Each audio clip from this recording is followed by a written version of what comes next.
Yeah, well, here you go. Here's one. I'm down for the holidays at her dad's house one year. I don't remember when this was. I'd been there before, but I guess never for breakfast or something. So her stepmother's making coffee, blah, blah, blah, blah, blah. And she asks me, how I take it. And I was like, oh, just, sugar and, whatever, cream if you have it. And she's like, well, we've got, and then she lists all of the different flavored creamers. They have no cream. They have no milk, but they have like the hazelnut and the whatever. I'm just like, you got no actual dairy products in here. You just got the fake stuff.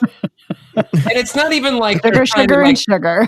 Yeah, it's not like they're like, here's some oat milk, the good, or almond milk or whatever. No, they're like, here's fucking high fructose corn syrup that tastes like my ass. Put it in your coffee.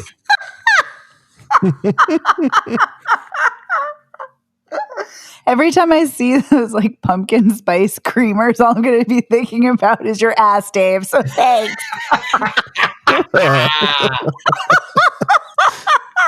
Mission accomplished. Bazinga. Yeah. Pumpkin spice ass. Ass spice latte.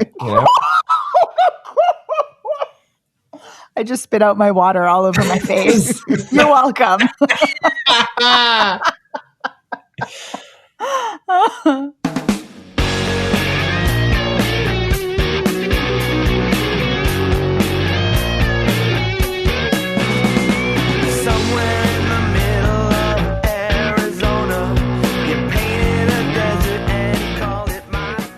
Hey everyone, welcome to Spoiler Piece Theater, the podcast that doesn't give a shit about spoilers. We just want to talk about the movies. My name is Dave Riedel. I'm a member of the Boston Online Film Critics Association. My name is Evan Crean. I am co-chair of the Boston Online Film Critics Association, and I am co-author of your 80s Movie Guide to Better Living. And my name is Megan Kearns. I'm a freelance writer, editor of Bitchlicks, and I too am a member of the Boston Online Film Critics Association. This week, peeps, we have 3 minutes. I don't know what my problem is. I've lost the ability to speak. I think it's the self-isolation. I don't know. It's doing it. It's going to all of our heads. Exactly. So we have 3 movies that we saw this week. We've got your Blood Quantum, your Circus of Books, and your The Vast of Night. Your is definitely in each of those titles. Yes, it is. So let's start off with your Blood Quantum, which, by the way, all week I've been thinking is called Blood Ultimatum until Megan and Evan corrected me. But I didn't see it, so I'm not really required, I guess, to know what it's called, except for the purposes of this show. Blood Quantum, what did you guys think? I thought it was okay. I liked it. Oh, controversy. No, I'm kidding. Ooh, yeah. I liked it a lot. Okay. I guess we'll start by the end. Yeah. Episode over. Done. Mic drop. I guess we'll start with summarizing the plot. This is a zombie movie. No. Yes. Why are there so many blood movies? God damn it. Why are well, there wait so a minute. many zombie No. movies? But this is a zombie indigenous movie, which is different. That's what makes it cool. So it's about an indigenous tribe that is fighting the zombies. And the cool thing is you find out is that they're actually immune to zombie bites. So in their area, once the zombies come, all the other people start dying, but they get bit and they don't. And so they're able to form this kind of stronghold, and they start rescuing some of the other townspeople in the area. But then things go to shit, as they always do. As they always do. Well, what time period does this take place in? Is this the present or 1981? Yes, 80s. Oh, interesting. Mm-hmm. I'd be interested to know whether any of the songs on the soundtrack actually came out in 83, but that's another story. I don't remember the specific 80s music per se. I think it was all score, if I'm remembering correctly. Did you remember? There's a few songs. Yeah, there are a few songs. There's like a song when when one of the guys is in the cop car and he's blasting the radio in order to attract all the zombies to lure them away so the other guys can go into the camp. There's a song there. There's also a song somewhere near the beginning. I can't remember because I think it's been a couple weeks since I've seen this film. But yeah, there are a couple songs. It's not a lot. It's mostly score. And some of the score is more traditional score that I'm assuming is traditional to the Mi'kmaq tribe. But yeah, but there are a couple songs. Okay. I would say, I think for me, this movie works best when it's being a zombie movie and when it's focusing on the action. I didn't think it worked as well when it was kind of focusing on the interpersonal drama between the characters. It was kind of confusing in the beginning about how people were related to each other, and they were talking about individuals being like, oh, your brother and this person. And I was sitting there like, do I remember who that is? How is that person related to this person? Like, that part was just a little bit confusing.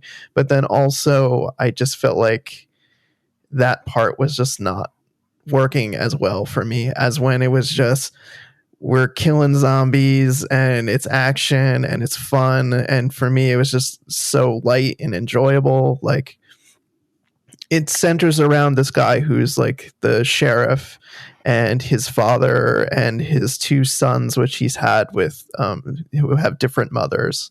One of them is kind of the screw up son, and the other is like the younger son who's kind of trying to find his way in the world. Like, he has a girlfriend who's pregnant at the beginning of this, before as the kind of zombie outbreak is happening. And what they do is then they flash forward to, I think it's 6 months later.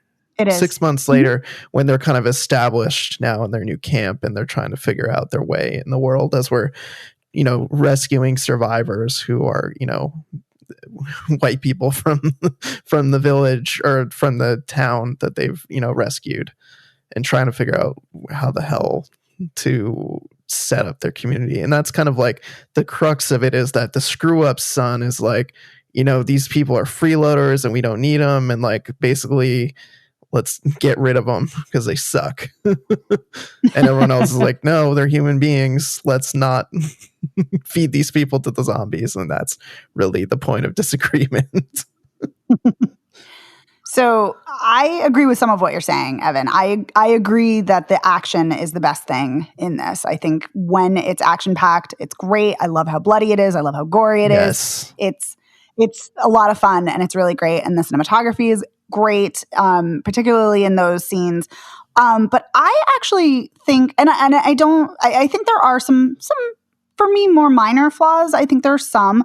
But for me, I actually, especially by the end, I really did like some of the characters and find the interpersonal relationships really fascinating. And what I love the most about this is I love that writer-director Jeff Barnaby used zombies as an allegory to talk about the oppression of indigenous people and the oppression that they faced due to racism and colonialism by white people. I love how there's a comment about you're bringing the sick people in, talking about the white people. Lysol, the screw-up son, says that. And I love how that's kind of, an allegory for how white people killed indigenous people with, their diseases. I love that it's a commentary on environmentalism, like when one of the older gentlemen goes kind of on a speech tangent about how the earth is a living, breathing animal, and that's why people are coming back from the dead, because people have shit on her for so long, and, and that's why it's the white people.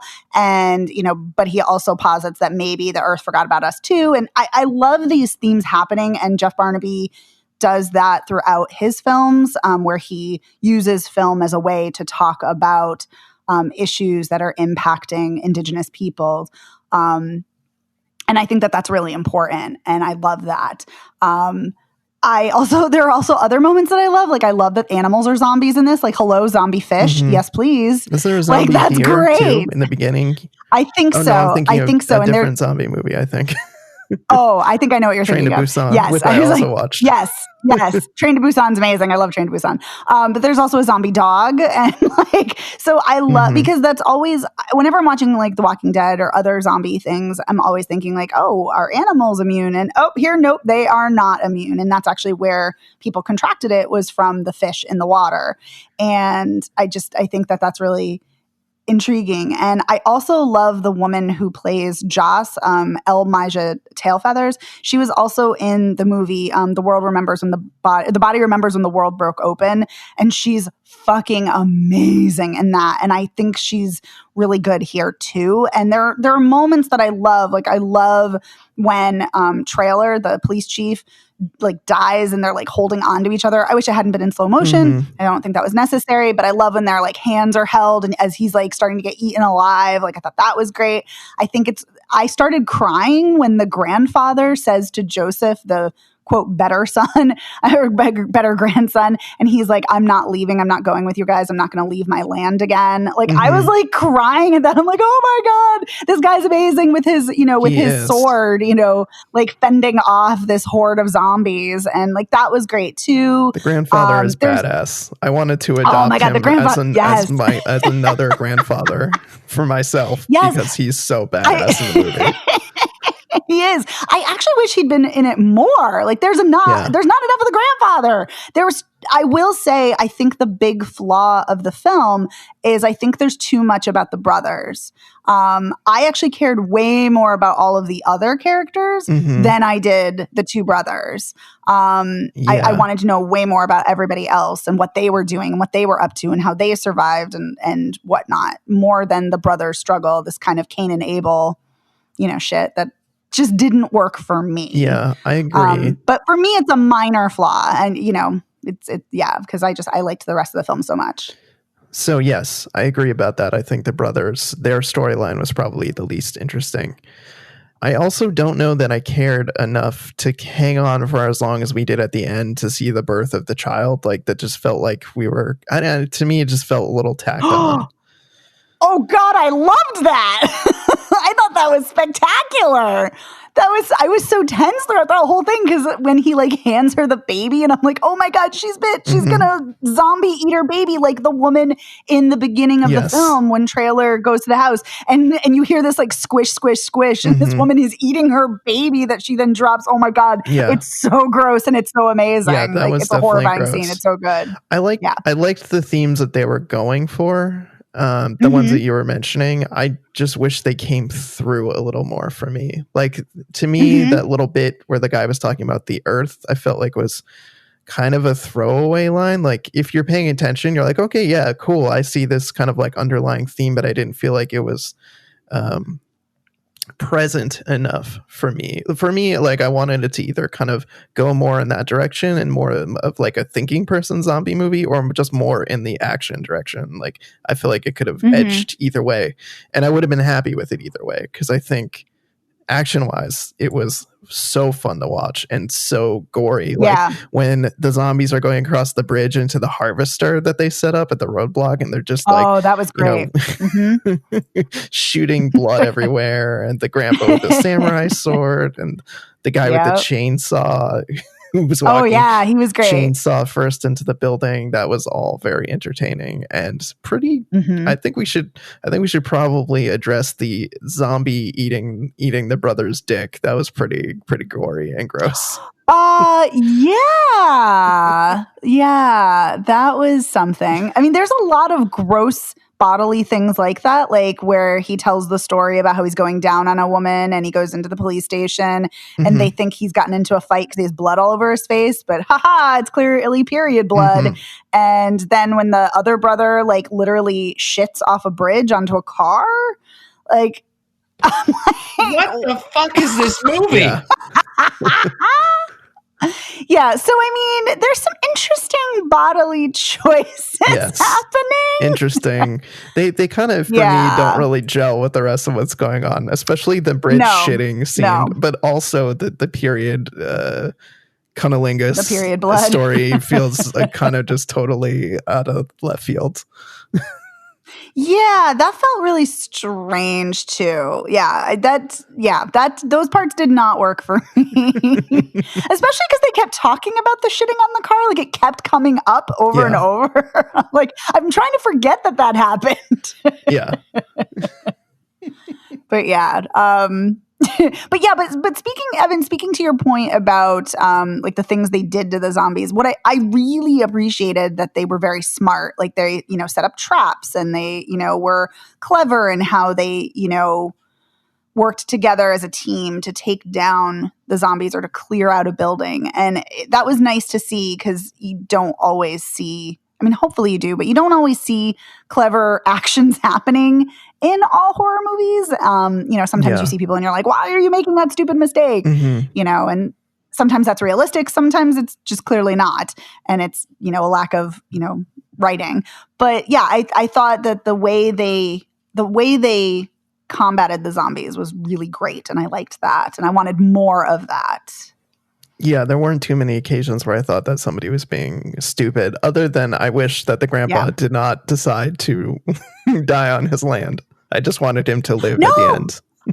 I know, but it made so much sense because, I mean, as an Indigenous person, obviously you've been, moved around and told where to live and told where to go and, kept from your culture and kept from your land. Like it was heartbreaking. And I was like, no, Grandpa, you have to live. But it totally made sense. And I thought fit perfectly with the themes happening in the film and with the character. So I thought it was great. Yeah. But yes, I wanted him to live. Obviously, I wanted to see way more of Grandpa because Grandpa was the best. Yes, that we can definitely agree on. Yes. And I do also like, there are moments that I like that subverted expectations. Like I do like that the pregnant girlfriend, after she gives birth, she doesn't eat the baby. Like she doesn't she doesn't lunge for the baby. Like I was so expecting that and that didn't happen. And I liked that. I was glad that we see something, slightly different, not wildly different, but slightly. So I appreciated that too. Yeah. Overall, I would say I liked it. Didn't love it, but I'm glad that you very much enjoyed it. I did. I mean, like I said, there are a few parts that, that could have been ironed out or, could have been a little, tighter. Like there's the female character who's with Lysol, the kind of asshole brother, that she kind of hangs out and like is like a I don't want to say like a soldier, but kind of like, she's got a weapon and she's like a scout too. And and for a large part of the film, she's missing. And I'm like, where did she go? And then she like pops up in a church and I'm like, oh, there she is. And like, she had such a small role, but I really found her captivating and I was like, I want to know more about her. And so there's some minor things, but for me, I thought this really worked well. I thought the action was great. I thought the themes and commentary were great. So yeah, I really liked it tremendously. And I loved the ending too. I think the final shot is kind of bleak, but hopeful at the same time. It's this interesting juxtaposition. So of Joss holding the baby, like where are they going to go though? So yeah, so I really, really was into it. Yeah. And I'm looking forward to seeing whatever the next thing that Jeff Barnaby does. Cause I think that there was definitely something here that I enjoyed. So be interesting to see whatever the next film is. Very cool. Okay. Well, on that note, how about we move on to, I'm going to say it correctly this time, Circus of Books. I was waiting. Yeah. Because I've been calling it Circus of Boobs or Circle of Boobs all day, so I don't even like the word boobs, so... No, it's not very good. There's not my favorite. Not really any to be found in this documentary. That's true. Well, there's a couple pairs, but it's about a porn store, but it's not that kind of porn store. No. Right. Yeah, this is I think for me, I thought this was a fascinating story. It's about a Jewish couple who opened an adult store and how it kind of came to be. I think they have really interesting backstories before they even get to owning the bookstore. But it's about them having this business for over 30 years and the business kind of, waning because people don't really go to the internet. Yeah, they don't go to porn stores anymore. But also the fact that this, as a store specializing in gay porn became a very much of a support system and a hub for the local community. And then also I thought was really, I was blown away by the fact that you find out that one of their sons is gay. And he talks about his struggle to come out to his parents who, on the surface, if you're just hearing this, you would think, oh, they own a porn store. Like, obviously they're going to be cool about it. And no. And that's what I think is incredibly interesting about this documentary. And so moving and so heartbreaking once they get to that aspect of it. Interesting. Oh. Interesting. See, Dave, it sounds like you had a different reaction. Well, I did. And I didn't have a different reaction. It's not to the subject matter. It's to the movie. It's to the documentary itself. I think that this documentary is too small for its subject. And I think it's kind of scattered. I think it can't decide whether it's a movie about this bookstore or her parents or, when I say her, I mean the director, Rachel Mason. Her last Mason. She made the movie. Her parents owned the bookstore, and they had other businesses, etc. I think that you have a lot of fascinating stories overlapping in this, and they all kind of get short shrift. This movie's 86 minutes long, but there's like 6 hours worth of story here. So I'm not suggesting. Oh, easily. Yeah. I'm not suggesting that it needs to be like a 5-part series or whatever, but I do think it may have been wiser to just focus on, the whole thing with fucking Ed Meese and the crackdown on pornography in the 80s. I remember living through that and, learning what pornography was when I was what that meant when I was, however old I was. I was not a teenager yet, but and being like, what are they talking about to mom and dad? And they're like, they're talking about stuff, because it's Indiana in the 80s. Your parents don't want to tell you that. So I just think that there are a lot of missed opportunities. One thing that I did think really came through that isn't really explored is it seems like mom and daughter have a difficult relationship. But they didn't really get into that very much. Although there are at least 3 or 4 moments in the movie when Karen, the mother, says to Rachel, the daughter filmmaker, I don't know why you want to put this in this document, blah, blah, blah, blah, blah. Yeah. And then there's one scene where Rachel says, can you stop criticizing everything I do? And just, I'm like, where's that fucking story? So that's kind of where I come down. You've got a lot of really, really compelling elements that don't add up to a satisfying whole for me. Speaking about just on that facet of what you're saying, Dave, about their contentious relationship, I didn't really need more about that.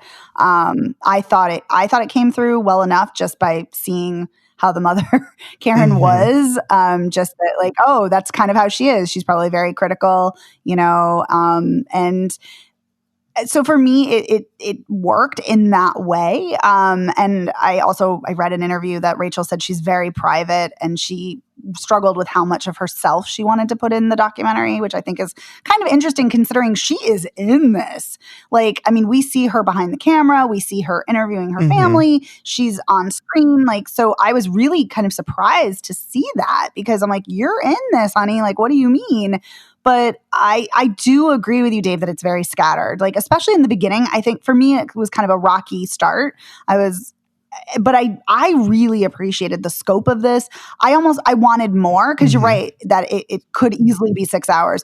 But I really did appreciate that for such an intimate documentary about her family and her parents' bookstore. I really did like that she made the choice to contextualize this by talking about, the pornography, laws and, First Amendment challenges. And I also grew up in the 80s, so I remember this too. And I enjoyed hearing, Karen talk about it and hearing their lawyer talk about it and talk about how, for instance, whenever the government wants to deflect on something, they focus, this is what they focus on, rather than actually dealing with real issues, and they just want to, control our speech and our actions. And just the larger implications of that, even though it's obvious and we know, it's still really important to hear. And I think for me also personally I know I feel like I say this every episode, but being a queer woman and seeing this happening and having a space that's a safe space, that is so critical. It's critical for everyone, but it's especially critical when you're a queer person. And, especially considering that in so many places, being queer is illegal and can get you fired, get you arrested, get you, killed. Even, today in many places. And so it's horrifying to think about that and to see that. And so I just really, even though I think it's kind of scattered in many spots, and especially in the beginning, I really appreciated that she, widened the scope of this. Yeah. I agree with you, Megan. I don't know that I needed more to the mother-daughter relationship. I think you got enough from the criticizing and I don't know why you're filming this. I don't think this is going to turn out to be anything interesting. But yeah.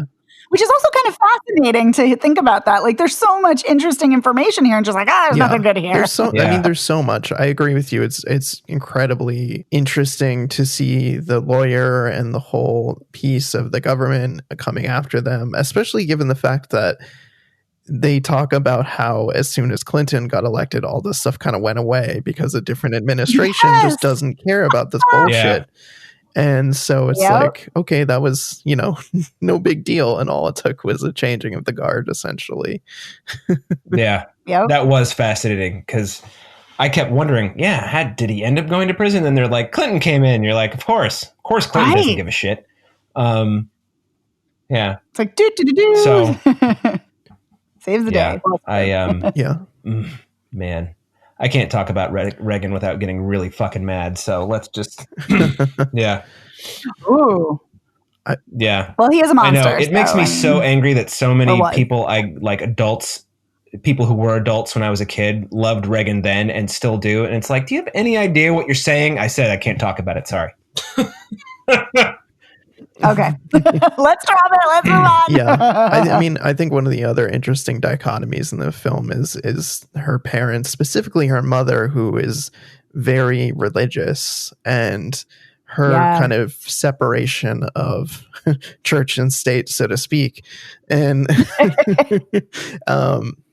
or shul and state, to be more specific. Nicely done. Thank you. And I think it's just absolutely intriguing that, someone could be so religious but then say, look, I have this porn business and I look at it as a business. And like, especially when they started was kind of crazy, like selling, Hustler, and then, expanding and then taking over this bookstore and then eventually, making their own porn, which was like, that's like wild. This is just wild that they had so many different kind of revenue streams going on, and yet here she was a very integral part of her synagogue, and her children, were all kind of going through all the important life events there, and everyone kind of was like, okay, it's a bookstore. We don't talk about it with the outside world, and I'm amazed that they were able to keep that kind of secret for so long, really. Yeah. How do you keep that secret? I mean, I guess because there was no internet, no cell phones, but holy shit. But still.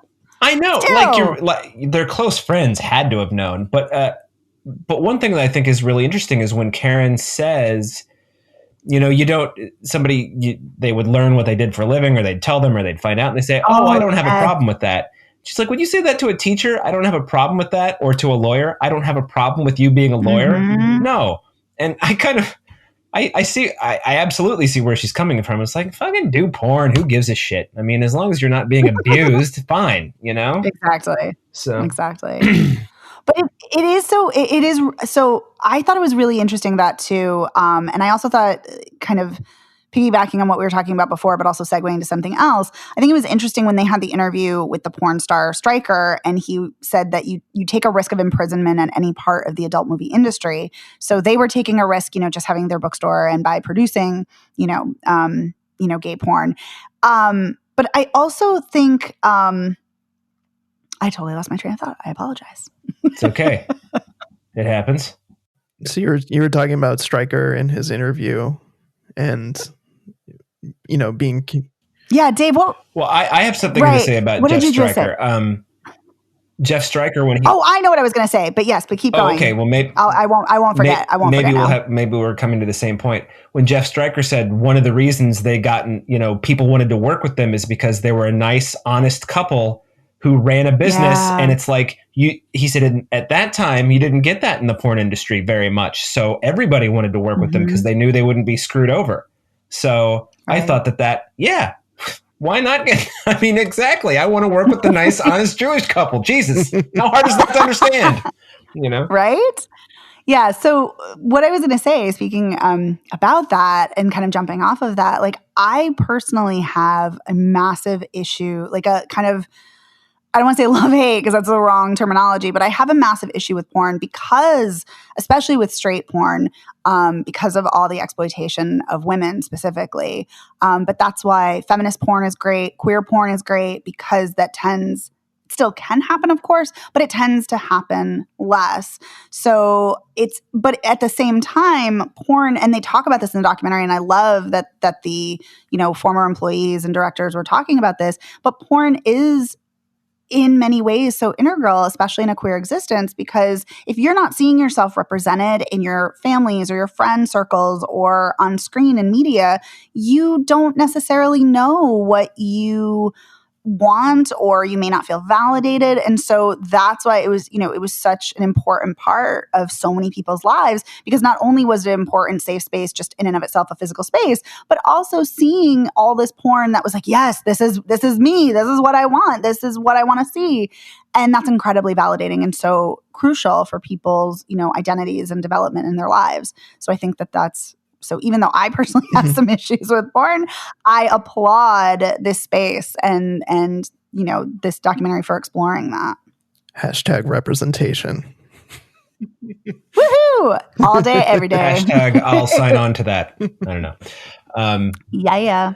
But you're right, Dave. It is really disturbing to think that, that this couple were so unique because they were just nice, decent people, Yeah.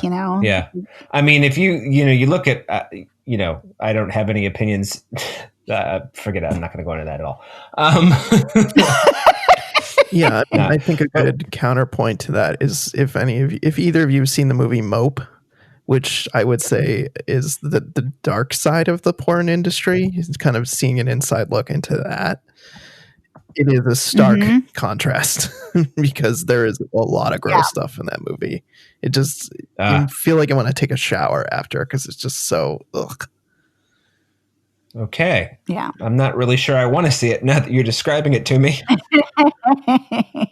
Yeah. Yeah. There's definitely many unsavory and seedier sides. Yeah. To it, unfortunately. Well, which is a reason why I have a lot of problems with it, but yeah, totally. But I mean, it's who would have thought we'd be wistful for the days of gay porn bookstores? Wow. The internet really has changed everything. The one thing I will say that kind of made me a bit sad, and the one way I wish it had broadened the scope in this particular way, but of course you can't, have everything in a documentary. It's so focused on gay men, and I was like, but wait, there are so many other people in the queer spectrum, and yes, and West Hollywood is absolutely traditionally, a neighborhood for gay men, and the store clearly was too, which is very important. But I kind of wanted to see, like, I wish it had expanded a little bit more to talk about other queer bookstores or other queer spaces or publications that, were not just so focused on gay men, because, under the queer spectrum, there is such a heavy focus on gay men. And so it would have been nice to kind of branch out a little bit more, especially considering the director is a queer woman. Like, that would have been kind of nice. I thought it was interesting that they never pointedly said that. I don't remember her saying that she was queer, but I remember her brother saying, your world was too queer for me. And I remember her saying, talking about it like it was inclusive of her space. But I thought it was interesting that they didn't explicitly call it out. Yeah. I learned a little bit more, again, in an interview I read with her. So she doesn't talk a lot about it. It's funny, even in this interview, she still seems very guarded and seems to not want to talk about herself a lot because she says she's very private. It's interesting that she would make a choice to put herself in the movie then.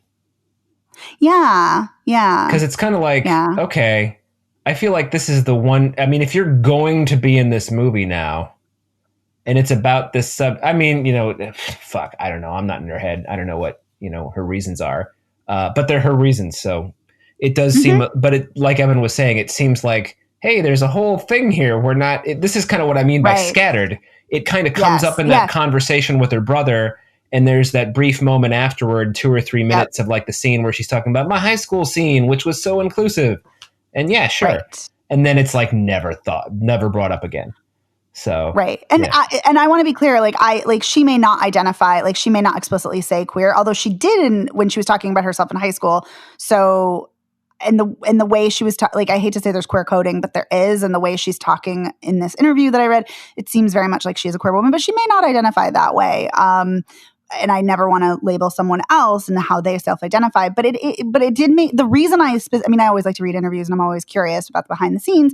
But specifically, I looked because I was like, whoa, is she queer? Like, does she, did she identify herself then as queer? And that's the thing too, is like in a lot of, high school and college groups and scenes, people will say they're queer, but they're really not. It's that they are queer allies, or they identify with it on a political level, but not necessarily on a interpersonal level. So I was curious. I was like, oh, is she queer? And so, yeah, that's why I looked into it, because I wanted to know more about her background, because we don't get that in the film.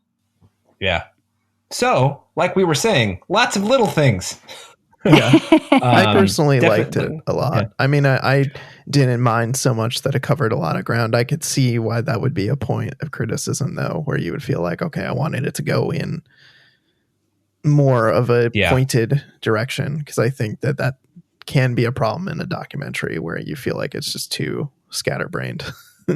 Yeah. I'm going to throw this out there and say it's not even so much a criticism as it is like a minor lament. It's just kind of like, hey, I kind of wanted more of this. It's not because to your point, Evan, I can understand how when you have this documentary subject and you are so close to it, how it might, even for a practiced filmmaker, be difficult to, hone in on one particular or two particular things. Although this may have all been just like, it's like, fuck it, I'm doing it all. And it's 86 minutes. Yeah. Who knows? Mm-hmm. So ultimately, I guess it doesn't really matter so much, but because it is what it is. And I still felt compelled to watch it, even though as I was watching, I was, asking myself those questions. So. Yeah. I also, there are certain spots that I was like, I wish there had been a bigger scope here. I wish we'd explore more here. But at the same time, right, there's only so much time and space, to explore those things. What I was, and of course I feel like this had to have been in there, but one thing I was really glad that she included was obviously talking about the impact of AIDS. And that was devastating. Like watching that and listening to her parents talk about, how her father Barry visited people in hospice and how he was disgusted that people wouldn't visit their children. And he's like, this is your child. How could you not? And I was like, oh my God, more people need a parent like you, who gets it and is just like, I'm going to love you unconditionally. And yeah, it was heartbreaking. Like when they talked about their employees dying and customers. And it was just, obviously it was awful. Yeah, that segment I found particularly effective. I liked the way that they were showing the photographs of people and then they were making them fade out of the photograph. Yeah. Oh God, it was so heart-wrenching. Oh my God. Yeah.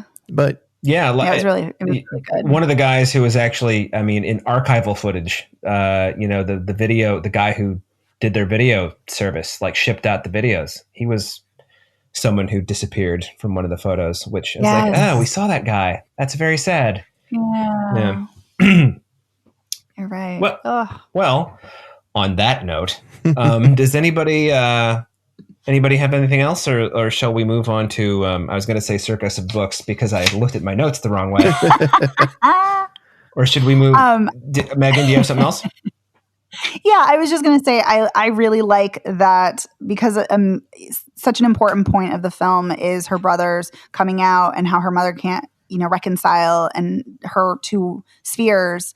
I really love that it ended with their involvement in PFLAG, and I thought that was great. And I love how Karen recognized that she was, basically an asshole, to her son, and that she's like, I wish I could take it all back. And, it was, and I love how she dedicated so much of herself to being the kind of parent she should have been right from the start when her son came out. And I thought, wow, you clearly made a mistake and it was a big one, but God, you're really, doing everything you can to rectify that. And I thought that was really important. And so I think, there are things here and there that might not have worked in the documentary, but I think overall it's an important documentary to watch. Agreed. Yeah, I agree. Mm-hmm.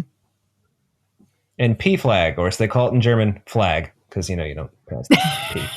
Anyway, okay, so moving on to the vast of night. Yes. Or as I call it, a really long episode of the Twilight Zone, but not as good. Yeah. Sorry, I blew it. I went there. You blew it. Yeah. No, you didn't blow it. I think I would go so far as to say it was a shitty episode of Twilight Zone. What the fuck? Well, I think, okay, let's break this down real quick. It's about this radio station in, where is it? It's Arizona or New Mexico. New Mexico. Arizona, New Mexico radio station, and there's some are there aliens somewhere? Blah, blah, blah, blah. And this guy's got, the guy who was the lead, it's kind of amazing, by the way, how little you see these people's faces in this movie. Considering their faces are in the movie a lot, everybody's always in shadow by the switchboard or by the radio board or whatever. Anyway, there's this radio guy, and then there's his best friend, the switchboard operator, whose name I can't remember, and I can't remember. Faye. What's his name? Everett. He's Everett. Okay. She's Faye. And he's got this southern accent that does not belong in New Mexico. So is he from somewhere else and I missed it, or what? Not that I know of. Not that they say. So anyway, he's got a radio show, and maybe there's aliens, maybe there aren't. And then the guy calls in, is like, "There's aliens, and we have tape." And then they interview this woman, and she's like, "There's aliens, I have tape, and my son was weird." And then they go and they get kidnapped by aliens. So that's the vast of night in 35 seconds. That is the plot. Yes. The only thing I would add is that the movie is introduced like it's an episode of a Twilight Zone like show called something Paradox. Was it Paradox Theater? So you see it on TV in a living room, and then periodically you're zoomed out on the television screen and you're watching the characters, and you kind of zoom back in and come into the story. So it goes from being kind of black and white to being in color, but a muted, because it's at nighttime. The whole movie takes place at night. Yeah. It's interesting. I was watching this thing and I was like, I know this is supposed to be kind of an homage / throwback / ooh, we love the Twilight Zone kind of, thing. But it really felt like TV in a bad way. And then I was watching the closing credits, which I never do. Ooh. And it said teleplay by blah, blah, blah. So this was made for TV. What the fuck? Come on, man. Because I don't think it actually was. I think that was continuing the. Oh, you think so? Okay. The fact that's what I got. Also, by the way, it did feel like bad TV. So, I mean, maybe that's why I thought I saw the word teleplay and was like, ugh. No, you did. No. I know I did. I'm saying that maybe I connected those two. Oh, I see. Two, thoughts. I thought the performances of the two mains were good. And I thought the guy who called in on the radio was good. Billy. Oh, Billy, yeah. Everybody else? Megan, you disagree with me strongly, it feels like. I disagree with both of you on literally everything. I loved this. I thought this was fantastic. I thought it was uncanny, mysterious, eerie. I liked the characters. I cared about them. I thought the acting was good, especially by Faye. I love that we learn a lot about them throughout their conversations as they're walking from the high school to the radio, or to the switchboard office to the radio station. I really liked that we get so many tidbits about their lives in minimal ways, but in important ways. We learn a lot about them. I liked the cinematography. I liked that everything is in shadow and that the lights are flickering and that there's power outages and people are seeing things in the sky and there's strange noises over the airwaves. I liked all of it. I bought into all of it. And I kept thinking that it was going to, because of the framing device, I kept thinking, oh, it's going to bleed into fiction. Like reality is going to bleed in kind of like, you know, a la Pleasantville or something like that. And it didn't go that route. And like when Faye mentions her hairpins, like, oh, mom always told me I had to have hairpins because you never know, they'll come in handy. I was like, oh, she's going to need hairpins to get out of a jam. And no, that doesn't happen. And so I really liked that I didn't, even though I knew where it was going, I didn't know exactly how it was going to get there. And I really appreciated that tremendously. And I thought the cinematography was fantastic. And we can talk about this in a little bit, but I absolutely loved the end. I loved this. Boo! I don't mean that. I don't know. Thank God I'm strong enough to stand in my dissension. Yeah. You booing me is not going to bother me. No, I'm not actually booing you. One of the things I like about you on the show, Megan, and we'll just return to this subject every 3 or 4 weeks, I guess, is how you do very passionately like and dislike the things that you like and dislike. Because I feel like I've gotten just jaded enough, so I'm like, fuck it, I don't give a shit. And you're like, no, it was the worst movie ever. And I'm like, okay, I stand corrected. But yes, but yeah, no, it was. Now this is the kind of movie that normally would be right up my alley. Very quiet, very character driven, very like things going on that aren't quite explained. And it just was didn't work for me. And I thought that I think where it really, I was kind of like on the fence for the longest time. And when Billy came into it finally, and we were getting to the crux of like, ooh, the aliens, and even though no one says aliens, I'm like, I like the way this actor's playing this, and I like the way he's written. And then we got to the woman who's talking about her son, and I'm like, this is one of the worst performances I've ever seen in anything ever. She's so bad. It's like, and by the way, nice wig, so, Wait a minute. I'm gonna defend that wig for a moment because a lot of older ladies like to wear their wigs. I know. So yes, I would be surprised if that was the intention. I think that it might have just been a bad wig. Oh, see, I think it was. I don't know. See, we don't know. Maybe I'm being too forgiving. I'm not going to nitpick. That's true. We don't know. I'm not going to nitpick about the wig. I think that this. You'll nitpick about other things. I think if you're gonna make a movie that's supposed to be such heavy homage to the Twilight Zone, I think you need to understand in the first place what makes the Twilight Zone so great, and that is stories that really zone in on poignant themes. And I don't think that this movie does that. I think it's very surface level, and I don't think it gets at the heart of what's so great about Twilight Zone is stories about humans and humanity, about them reaching for bigger things and failing, about good and evil. They're just such complex themes and ideas, and I didn't see any of that here. I think it could have been really great if it was a movie about humans and how we have this obsessive desire to feel like we're not alone. And that's why these people are chasing the signal or something. So I think that's my major gripe with the movie. But I think otherwise, it's very dialogue heavy. And I think the opening, that first kind of like 15 minutes where they're walking around, it's a lot of fast talking banter that didn't quite land for me. And I did enjoy the parts where people were kind of quieter and talking. But if you're going to have a story that's so dialogue driven, I think the characters need to be sharper in what they're saying. And I feel like between Billy and the woman, you're hearing somebody talk and tell a story, but they're telling you extraneous details in the story. And I just found that so distracting. Like there would be tangents in their story, and I'm thinking like, this is taking me out of it. I'm losing interest. And the problem is that the only thing we're focusing on is hearing them talk. So if they're taking me out of it, then that to me is not effective. Okay. Oh my God. All of that is amazing. And I think you make so many great points, Evan, even though I don't agree. Well, thank you. But no, seriously though, you made a lot of great points. About the dialogue, I actually think that, and I agree with you, there were a lot of tangents.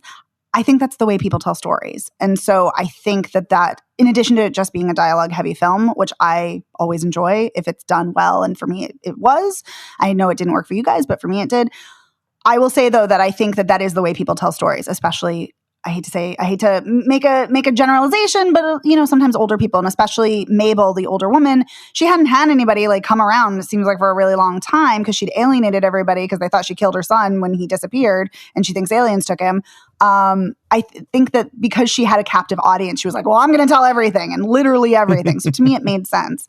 But yes, I think her scenes kind of worked a little less for me than some of the other things. So I get it.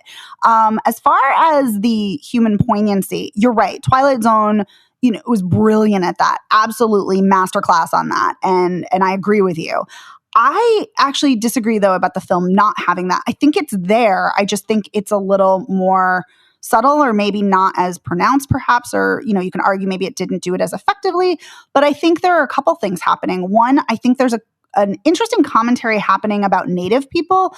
Like there's a comment made about Native people who are the boys at an opposing basketball team, and someone makes a drum comment and she's like, I'm not saying that because they're Indian. And it's like, no, lady, you are, but okay.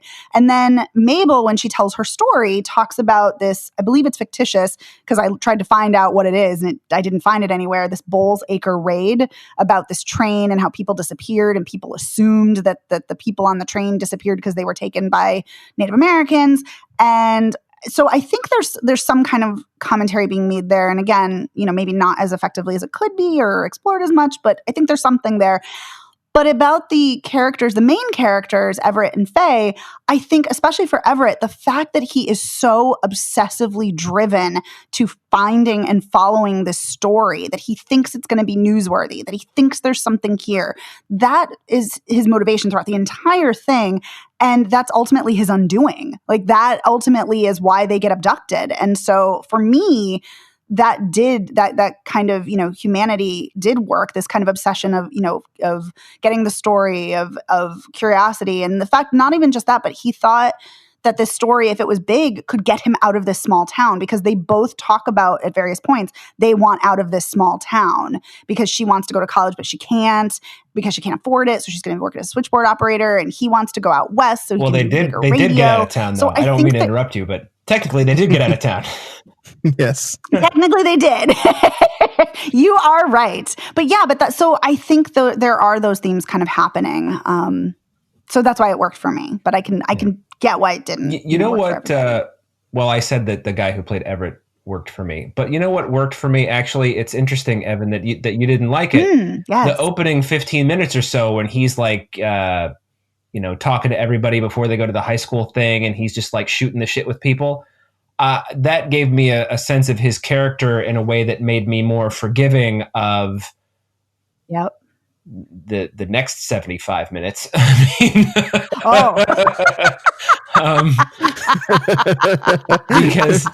I kept watching it thinking, well, we're going to get something here. And no, it just becomes about, chasing down this story. And the thing that was really disappointing to me, and it's, and I don't think it's because I've seen a lot of episodes of The Twilight Zone, which I have, although I don't think nearly as many as either of you. Certainly not Evan. I know that if you've not seen all of them, you've seen most of them, right? Yeah, I haven't seen the weird season. I think it's 4 where they're like the hour-long episodes, but I've seen almost every other. I've seen like a good chunk of them. Yeah, I just, even you just like The Twilight Zone, even on the episodes you've seen that aren't as good as the other ones, you still have that 1 or 2 moments in it where you're like, oh my God, and even when you see them coming, like even when you're like, I think this is the way it's going to go, whether it was Rod Serling writing the episode or somebody else, something about it worked better than this. And the whole time I'm like, well, they're going to get abducted by aliens, duh. And then they do, and then it's like, and blah, blah, blah, the movie's over. Old lady, his son, maybe they'll meet him too. Nah. It's like, come on. Yeah.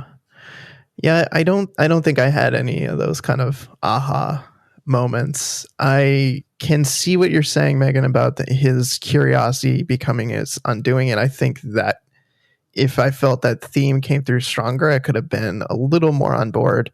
The stuff about the native people, I chalked that up to kind of like the modern winking at old-timey racism. Like it's or like kind of like when you would watch Mad Men and you'd see like the rampant sexism and you'd be like, oh man, look at those people. Wow, they were really shitty. That was really the wrong way to be. Like a similar, for me, it was kind of a similar thing. It was like, oh, well, there's that casual racism that people used to be okay with. And also like in movies and TV, they would just say racist shit. And then they would just be like, okay, moving on. But I would agree with you on that it could have been that. Although sidebar, I think Mad Men is all about sexism, but that's a whole other thing.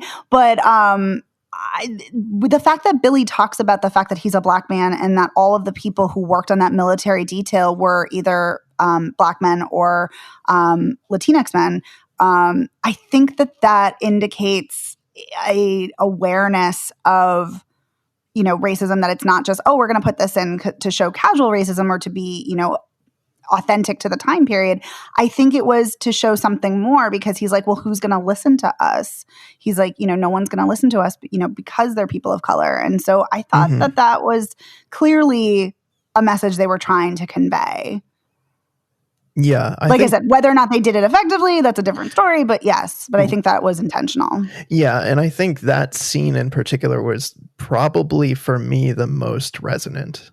In terms of like, it moved me the most hearing his story and hearing, because obviously that shit happened and happens. Yeah. Like people who of color, their lives being treated as more disposable. And that part to me, I thought was the most effective thing in the movie, was that interview and that snippet or that section of the interview, because the phone call, they have to like reconnect a couple of times.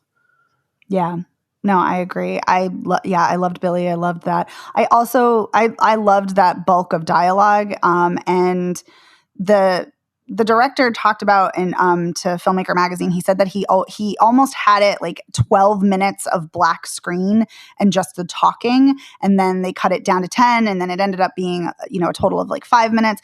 But he said that he always wanted a film where you just had to sit and listen. And I think in that scene in particular with Billy, because the actor is so good and that dialogue is really good there, that I think that was incredibly effective.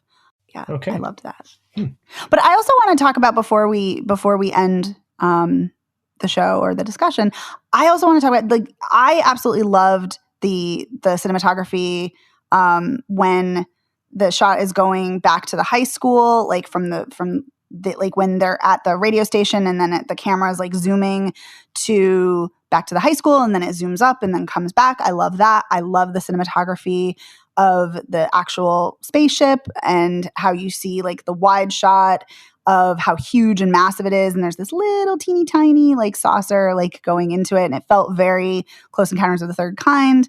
And I really enjoyed that. And I want to know, I probably know you guys didn't work for you guys, but I was curious if you guys liked it or appreciated it or what your thoughts were. The whole long tracking shot where the tracking shot, the final shot, or not the final shot, but the end shots of the spaceship, like, kind of all of it, I guess. Well, I appreciated seeing the ship, but everything else is kind of like, life goes on, blah, blah, blah. They're abducted, whatever. All right. I mean, I liked the long tracking shot. I thought that was really cool, going through the gym and the basketball game. Yeah. That was like one of the highlights for me of the movie, was seeing that. And then I thought, well, this is really cool. I would like to see more of this and less just focusing on people talking, sitting in a room with the super static situations. Okay. All right. Well, then that wraps up this episode of The Spoiler Piece. And we want to say thank you for joining us, as you do each week. And just wanted to tell you, I know that you guys know where the show is, but please tell a friend where you can find the show, your Spotify's, your iTunes, your whatevers. Where else can they find the show, Evan? Well, they can go to our website, spoilerpiece.com. Right. Spoilerpiece.libsyn.com is the hosting site. If you really, really like the podcast and you want to rate us, you can go to ratemypodcast.com. And rate this podcast. Why do I always get that wrong? Because I think I'm talking about my podcast. It's therefore rate my podcast. No, I'm sorry. Rate this podcast.com. /spoilerpiece. But anyway, you can find the podcast just about anywhere. You can get in touch with us if you wish to send us an email, for example, to talk about movies we have seen, movies you may want us to see, spoilerpiece@gmail.com. You can get in touch with us on the tweets at spoilerpiece. We're on Instagram, also at spoilerpiece. And if you really, really feel like we need to know your soul, you can leave us a voice message. At 862-21-PEACE. Yes, because when we hear your voice, we know whether you're bullshitting us or not, whether you think that Adam Sandler is the greatest actor of all time. So I just made that up. Nobody's done that. But I will say that I was looking through Netflix today, and there's a new David Spade movie, which just made me think of Adam Sandler. So anyway, that's the one. It's called The Wrong Missy. Anyway, that's neither here nor there. No, but we should also talk about if we recommend the films that we saw. Do we recommend Blood Quantum Gang? Yes. Okay. I say yes. It sounds like 3 yeses, although 2 of them a little more tepid on Circus of Books. Mm-hmm. Yeah, definitely. It's an important film. The Vast of Night. I'm going to say pass. It's a soft pass, but it's a pass. It's a hard pass. And I'm going to say a hard. Ooh. And I'm going to say it's a hard C. Wow. Like definitely. I mean, so, 2-1, and one of them is a hard pass. I mean, listeners, decide for yourselves, but geez. So anyway, so that was how we felt about the movies this week. And speaking of other movies that we talk about, on our Patreon segment, the exclusive audio, this week we talk about the 1986 thriller horror movie, The Hitcher, starring C. Thomas Howell and Rutger Hauer and Jennifer Jason Leigh. And it's a really fun discussion because none of us had ever seen that before, and it has become sort of a cult/iconic horror movie from the 80s. So it's definitely worth listening to. Yeah. And it's also a movie that one of our patrons selected for us to watch. This is what I talk about. I can't speak. So anyway, it makes perfect sense that I would, have what is essentially a radio show for a guy who can't speak. So anyway, my name is Dave Riedel. I write for no one because nobody has a freelance budget right now, but I am a member of the Boston Online Film Critics Association, and you can follow me on Twitter, Instagram, and Letterboxd as Dave Sees Movies. My name is Evan Crean. I am co-chair of the Boston Online Film Critics Association and co-author of your 80s movie guide to better living. And you can follow me on Twitter and on Letterboxd as Real Recon. And my name is Megan Kearns. I'm editor of Bitchflix. I, too, am a member of the Boston Online Film Critics Association, and you can follow me on Twitter at OpinionSWorld and on Instagram and Letterboxd at TheOpinionS. And thanks, everybody, and we will see you next week. Thanks. Bye.